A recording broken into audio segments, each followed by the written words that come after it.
the biggest thing I've learned with forward facing sonar is that fish that get too good of a look at baits and fish change based on water temperature.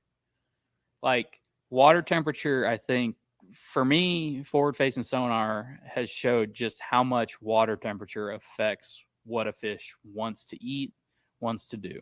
Mm-hmm. Like for me, once water temps hit about 60, I almost never throw a paddle tail anymore.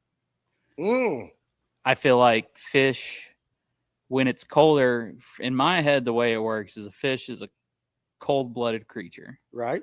So its brain, it's dumber when the water's cold, basically is the way to look at it. That's right.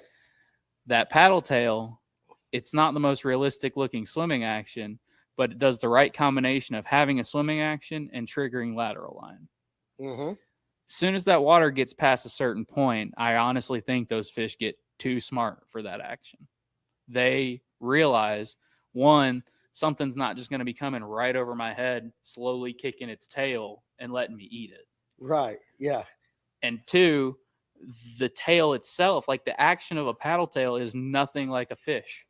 If you watch a minnow swimming, it doesn't look like it doesn't look like a paddle tail. That is very true. Yeah. That's very true. But then you see all these new minnow baits where you reel them and they just have that little slight, tiny bit of a shimmy. Mm-hmm. That's what a minnow looks like when it's swimming.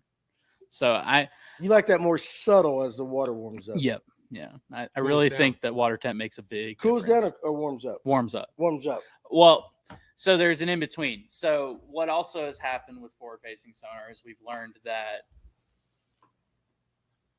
little light shimmy with the minnow-style baits is a great technique year-round. Right. It's not just when it's cold. It's not just when it's warm.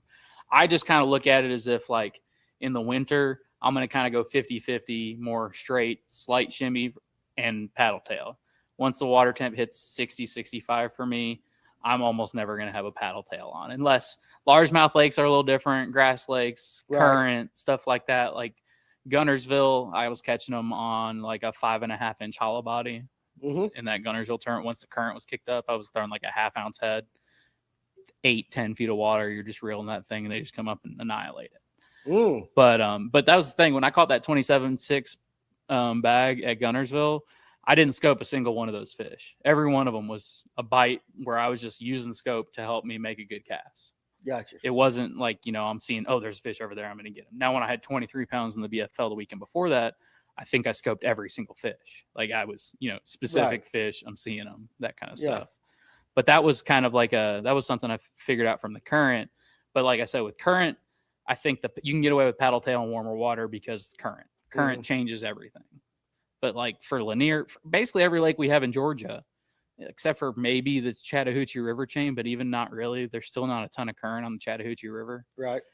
I really think that like there aren't any true current lakes in Georgia. They're all just kind of, they're Lanier when they start generating, it changes things a little bit. Yeah. You'll see the fish set up a little differently, but it's nothing. It doesn't make a huge. It's not Tennessee River current. Gotcha. It's not, that makes sense. Yeah. You got a question? No. Oh, okay. What do you think about the Gypsy OG? Oh, I like it a lot. That color? Yeah. Yeah. I caught last Friday, I caught, I don't know, 7-8 on it. Yeah. Just decided to go throw it around for a 20 while. grams still? Only 20 grams? Yeah. They came out with 50 of them. Oh, okay. Yeah. It was a very limited. You got one. Yep. Mine's not numbered. Everybody else got, numbered ones. You got one. What about the riser bait? Do you throw it any? I do. It kind of has gotten a little bit into that spy bait thing for me where you can catch fish on it. The thing I've kind of noticed is you tend to catch the smaller ones out of a school on it. And it just not really my style. I mean, if I'm going to pull up on a school of fish and I know there's some 3-pounders mixed in, it annoys the heck out of me when I catch a 1.5-pound fish. I bet so.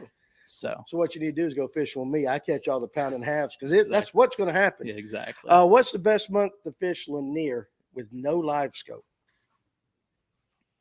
No live scope at Lanier, probably herring spawn. So yeah, because that's actually a visual too, or where it should be. Well, yeah, you just know where it should be. You know where it should be. And I mean, a lot of the best places for the herring spawn bite, you're only fishing 3 to 5 feet of water. You're fishing these flat flat sandy points, flat clay points, little and blow throughs. yeah, exactly. Yes, Yeah. that's actually a good answer on Yeah. that too.